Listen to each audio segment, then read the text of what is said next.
just did the injection pump pin a little bit ahead of schedule, but that's fine. So it's saying put the number 1 cylinder TDC, which we did. Then it's saying lock the camshaft with the setting bar, quote, which is that W tool that I was talking about before. So in this case, we're going to pull that rear end camshaft bearing cap now to be able to put the feeler gauge checking bar in there. It's basically the same idea as the service tool that's supposed to be used, just something that we made to do the 92s, and it works better than, or more accurate than, the tool that they recommend you use for this. Now the reason they tell you to use that tool is because you don't have to take the bearing cap off it. But that's not the end of the world. I got to take them all off anyways to be able to change the camshaft. So this is the, how much light we got here? I can do this too, I guess. This is the tool. It's got O2 actually stamped in this one because it was for the very first one we had, which was a 2002.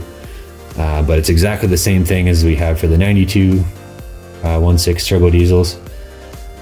Right, so this machine step here goes in the slot on the camshaft there, and then you put your feeler gauges between the brick and the cylinder head. And I believe, we'll double check what the book says, but I believe it's just the idea of making them the same. Should be the same feeler gauge thickness on both sides when the timing is all set and done correctly. So we'll just set that aside for the moment.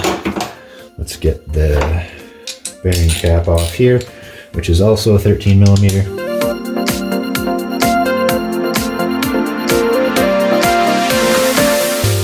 We're gonna need a dead blow hammer or a plastic mallet, something that's not gonna damage any part of the cap or the studs or the camshaft. This face here isn't the end of the world. Now these caps are steel, or no, the head's aluminum, so they have to be, that in itself is scary, the fact that they're aluminum as well. Ta-da! Very, very, very, very, very lightly. If you mark up this surface, that's the O-ring surface for the vacuum pump. It'll never seal again. And the other side, not as big of a deal. And there is some, kind of like what we did on the, or are in the process of doing on the tractor job. There is some wear there. I don't know if the camera can pick that up. On that side, over here, there's some wear, but I mean, still perfectly smooth, no galling or marring or balling of the metal. So we'll just put that on the shop towel here and set it aside for now. We're definitely a good 1/4 inch past the timing mark on the flywheel. But let's see if the valve timing bar will go in here. Be a good indication of whether the camshaft is out.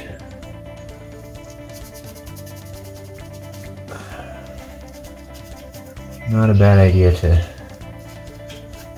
clean it up a bit first before you try and install the tool, whichever tool you have. The slot itself should be okay, other than I see some damage from somebody doing it incorrectly. But let's see if this will. Oh, good. Nice. Some gasket goo, which is normal. Okay, so the back side of the engine will start, but the front side will not go in. So the camshaft is a little bit too far past in the clockwise direction viewed from the front. So that's not a huge deal for now. The biggest thing for taking it apart is to make sure that the injection pump is in the correct place, which it is, and our crankshaft is pretty close to TDC. And we'll adjust that when we do the timing final. what it'll basically come down to on the injection pump side, which it looks like the sprocket is to one side of the slots. So the camshaft and the crankshaft will back up a little bit. The injection pump will stay at the same place. Somebody might have advanced it on purpose, although it's the wrong way. It's like it's retarded, not advanced. But anyways, somebody might have set it wrong, or the belt might be stretched. But I think we're in the right place. So the 3 bolts that are in the sprocket into the hub, not the center bolt. Do not undo the center bolt. Apparently, I didn't read it in the book yet, but apparently if you undo that center one with the yellow paint on it, then you're in for a world of problems and have to take it to somebody to get it reset or something crazy like that. So the 3 bluish green bolts, those are the ones we're going to loosen, which lets the sprocket turn on the hub, which allows us to change the crank and the cam timing without changing the injection pump timing position. So that's what we're going to do next here. Okay, so the other thing with loosening those bolts on the injection pump sprocket, which are also 13 millimeter, I believe, is that the pin that I've put in there for timing cannot take any torque whatsoever. So this is where you need, of course, again, if you follow the manual, it gives you the special service tool number for the tool that you're supposed to use to hold it from turning. In this case, again, we've made tools to do all these things. So that's going to be this one. Basically all it is 2 pieces of flat stock with a bolt pin in the end for just to hold them together, and then pins in the end, and you put those in the sprocket to hold so that you can more so tighten but also loosen the bolts. That's not going to work very well. You might have to take the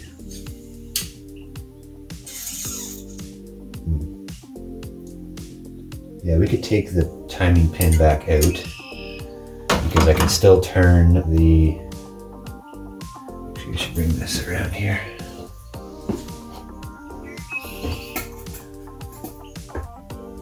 I can still turn the injection pump shaft via the center bolt,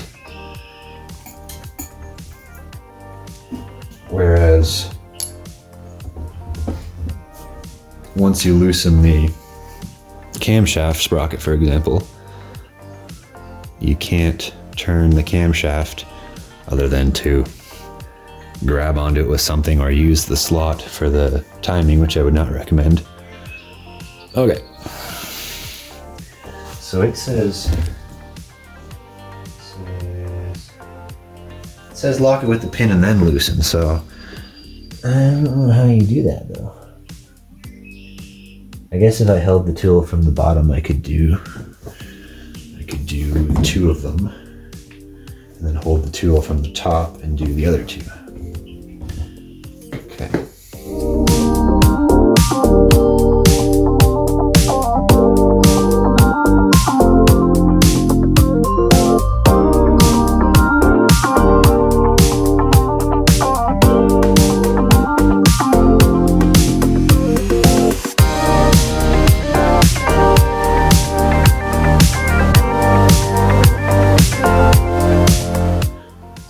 Slip out of there. I don't understand why.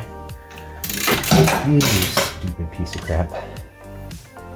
Well, we might have to take the pin out and then hope that it doesn't move and put it back in after, because it's not cooperating at all. I don't know why the tool won't stay in the holes.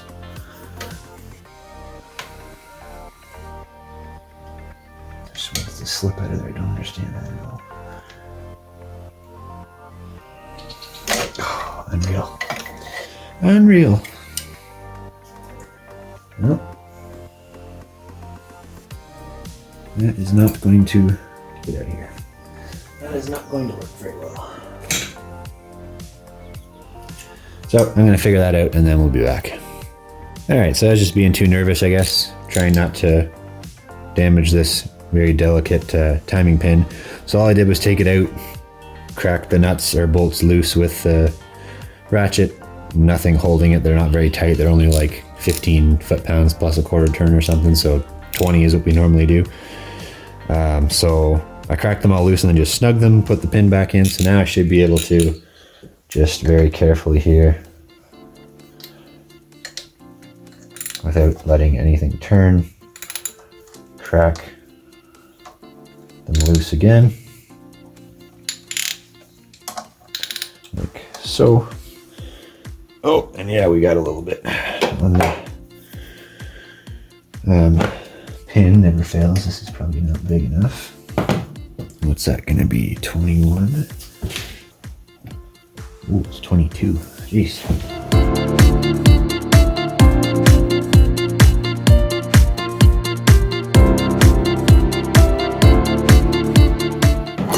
Okay, so now we can back up the rest of it to try and get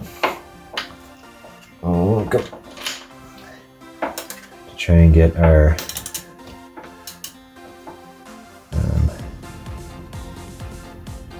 camshaft. Oh, that's gonna be mega tight now.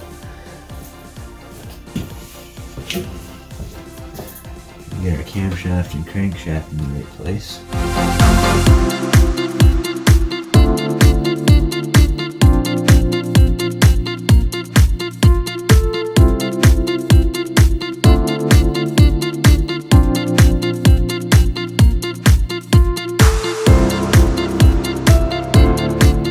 All I'm doing is trying to, that would be part of the problem. All I'm doing is trying to line up the camshaft timing block to get us close. But there is a chunk of something on the cylinder head here that I'm going to try to remove without marking stuff up. I don't know what it is or why it's there, but it's causing problems.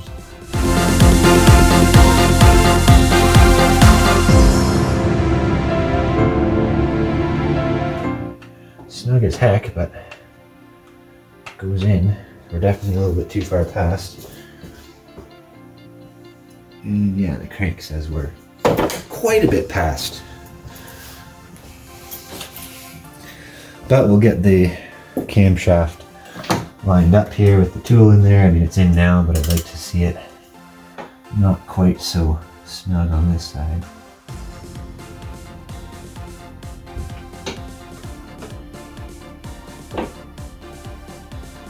That's a little better already.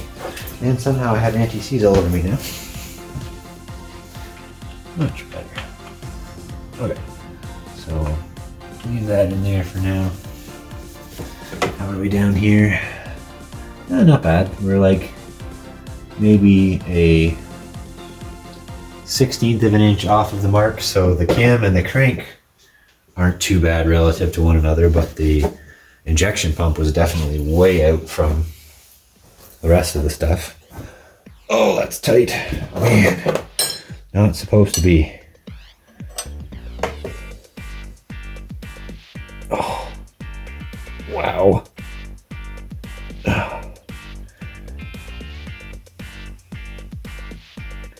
I really don't want to pull the pin out, but at least it's holding it in the right place. I guess the injection pump's got some spring loaded in the reverse direction. Let's try and turn it back. Okay, so that can stay there, I guess. Other than that's going to be in the way. So now with the injection pump pin tool in and the camshaft block in there, then we can actually take the timing belt off. So you need, again, another special service tool if you want to follow exactly what Volkswagen says.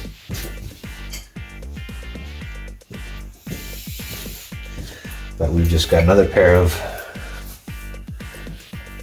if we were looking at the right thing, I suppose, too. It's not bad. I have another pair of flat stock here with dowel pins or roll pins work too. Same as the other one I was trying to use, just smaller, because there's 2 pin holes in the belt tensioner there, and it's a 13mm nut, just like most other things. And on these ones, I'll show it when I get it off, but unlike the Mark IIs where you tension it and then you try and twist the belt to 45 degrees, you shouldn't be able to go past 45 degrees. This one's actually got a bit of a checkered scale range on it, and you want to be within that range, and we're thinking even be to the tighter end of that range because the belt is going to stretch over time. If I do that, I can actually see the tensioner spring move a little bit. Now, what does that do to our timing pin here? I mean, the sprocket bolts are loose, so it shouldn't be hurting anything. Wow, is that ever snug? Okay, so 13mm wrench and the tool there to loosen the belt. All right, let's try and get the belt off here, and that'll be it for tonight, I think. And then we can start replacing all 3 of the auxiliary idlers can come off, that one, and that one, because we have new. The crank sprocket then has to come off, and we can do the oil seal, and then we'll do the water pump, and then we'll take the cam sprocket off, remove the seal, we'll put the new camshaft in, set it back up so it's in the right place, put a new camshaft seal on, and then put the cam sprocket on loose. It's a Morse taper, so you got to crack the tape. If we weren't changing the camshaft, you crack the taper loose. In the case of the seal, you got to take the sprocket off to change the seal, but then you put the sprocket back on as tight as you can without it binding on the taper, because you have to be able to rotate the crank and the belt. Hopefully I'm going to get it as close as I can before we put the belt on, but the crank has to be in the right place over there. The camshaft has to have the block in, the injection pump has to have the pin in. And then when you think you're happy with that, you tighten that up to snug the taper, you tighten up the injection pump pins or bolts. I think you tension the belt before that. And then you do 2 full revolutions of the engine and line it up again, and then check all 3 things again and see where you're at.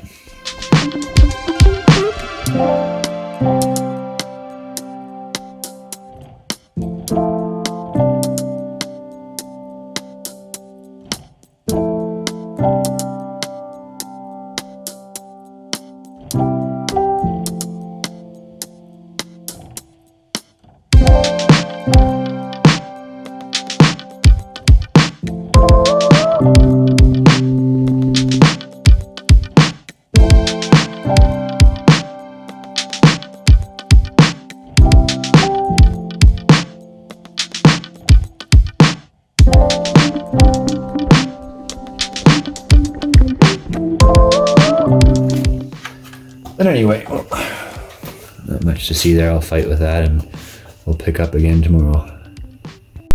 So picking up where we left off, I was supposed to have gotten the timing belt off after that clip ended, and I did not. So we're going to do it now. It's being stubborn as per usual because it's dried out and old, so it doesn't want to slide off of the sprockets very easily.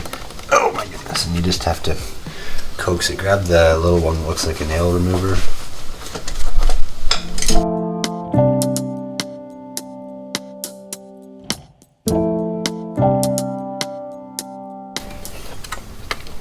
There we go. There we go. If you're taking this off to do something else and you're going to put it back on, make sure you mark the direction. I did try and put a mark on the serpentine belt, but I hung it on the mirror in the same way that it goes. So, if you're going to put the same belt back on, make sure you mark it. Otherwise, there's a possibility that it might just randomly break on you. Oh, something's stuck. Oh, there you go. It was just stuck on the bottom gear. Ta-da! One crusty timing belt that it's not. It still had 3,000 kilometers to go, didn't it? Well, yeah, assuming that the sticker that I had was correct. For all I know, this could be well over, but hey, you can actually still read the numbers on it. So we could actually confirm it is a Continental Contitech belt. Could confirm that it is actually a 160,000 kilometer belt, and that would tell me that the sticker that was on there that said 174,000 was correct. And so 174 plus your 160,000 is the 334, and we're at 331. So it's not a big deal to do it a little bit before. I wouldn't suggest going over unless you're without vehicle to drive until such time as you're ready to do the belt. Okay, so with that out of the way, we can take off. There's 3. Oh my goodness, why is that so tight? I think it might actually be a locking nut. There are 3 idlers, 2 little guys, which shouldn't spin that freely and shouldn't make noise. 2 little guys, 1 bigger one, and then the tensioner here, which I think the bigger one and the tensioner are similar size. We have new of all 4 of those, so they can all come off. And then we'll take the crank bolt out. Ta-da! Tensioner. Where's the view of the camera? If I get close enough here, there is a. It's hard to see. There's a checkered zone there, and I think that's part of it as well. But we'll go over it when we're tensioning the new belt. But this is the offset cam that actually does the movement of the tensioner to tension. The little finger has to go in the hole in the block. And then, according to the manual, which we'll follow when we get to that point, you have to line up. I don't see the mark on it, but you have to line up the marker in the checkered zone for the tension to be correct. So we'll get to that later on.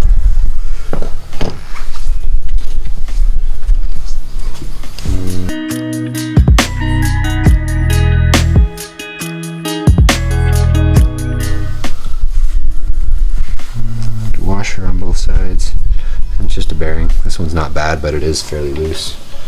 That's the upper. Lower one I'll have to do from, I guess I could do it from here with a ratchet. And then the big idler is down below the water pump. This one here, Mitchell shows the, also not bad, but looser than it should be. That's the big idler. That's another little one. That's the water pump. Injection pump, camshaft, crankshaft. So I guess let's take those other 2 off. So if we get a 13 socket and ratchet to take the little one off. Can you tell how big the big head is? With the big tensioner there? Like 17 maybe? Maybe 17 or 18.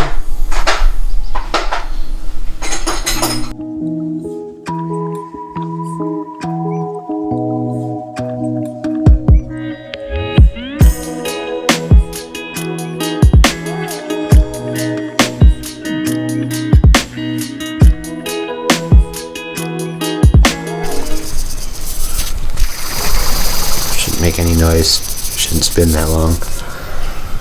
That's why you replaced it. And there's no washer left there, I don't think. No? Alright. So, now we can take the crank bolt out. So,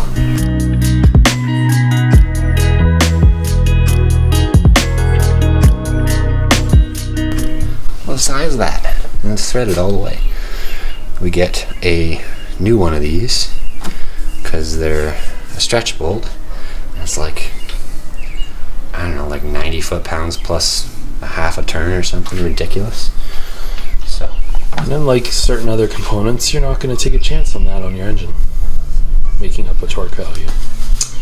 yes, well, especially when if the crank pulley, the crank sprocket for the timing belt moves, there's a chance of wrecking the whole timing of the engine, so you don't want that to be a problem. Serpentine or accessory belt, that's a different story. You still don't want things to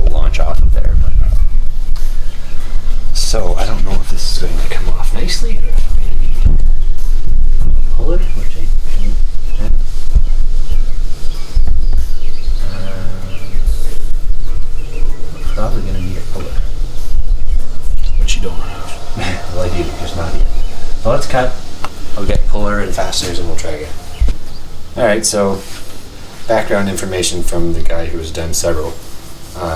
He's never had to use a puller or anything, apparently it just slips off in his hand, so this one might just be a little stuck with